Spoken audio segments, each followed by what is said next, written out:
కర్జకాయలు ఇవి ఎలా తయారు చేసుకున్నానో చెప్తాను. ఒక పావు కేజీ ఎండు కొబ్బరి. సో వీటిని మిక్సీకి వేసుకుంటే ఆ పౌడర్ అంత బాగోదు.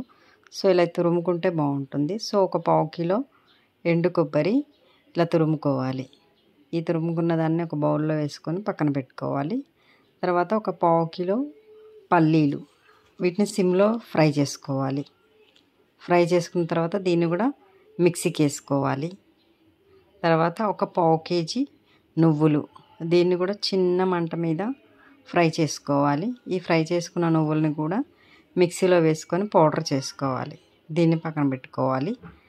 నెక్స్ట్ కొబ్బరి పౌడర్ ఒక స్టీల్ బేషన్లో తీసుకొని దాంట్లోకి పల్లీల పౌడర్ అండ్ నువ్వుల పౌడర్ అండ్ సో నేను షుగర్ వేసుకోవట్లేదు, షుగర్ కన్నా బెల్లం వేసుకుంటే బాగుంటుంది. సో ఒక హాఫ్ కేజీ బెల్లం వేసుకోవాలి. సో ఇవన్నీ కూడా బాగా మిక్స్ అయ్యేటట్టుగా కలుపుకోవాలి.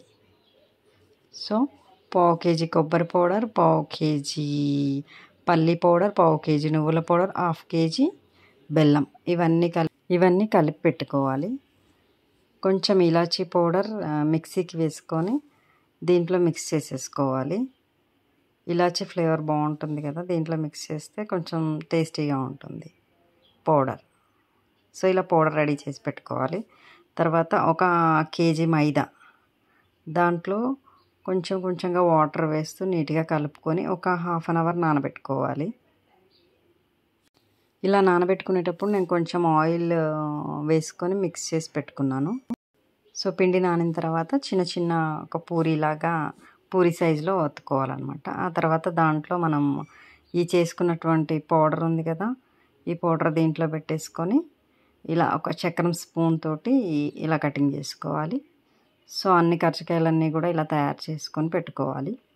ఒక పేపర్ తీసుకొని అన్నీ కూడా ఒకేసారి ఇలా రెడీ చేసుకొని పెట్టుకుంటే ఒకేసారి అన్నీ ఫ్రై చేసుకోవచ్చు.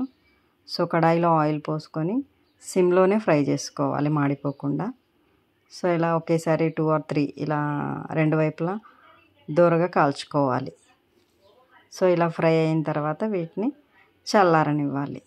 చల్లారిన తర్వాత ఒక బాక్స్లో వేసి పెట్టుకుంటే కొంచెం క్రిస్పీగా ఉంటాయి. ఈ కర్జకాయల్లో వేసినటువంటి మిశ్రమం నువ్వులతో చేసింది కాబట్టి చాలా టేస్టీగా ఉంటుంది. సో మీరు కూడా ఈ కర్జకాయలు ట్రై చేయండి.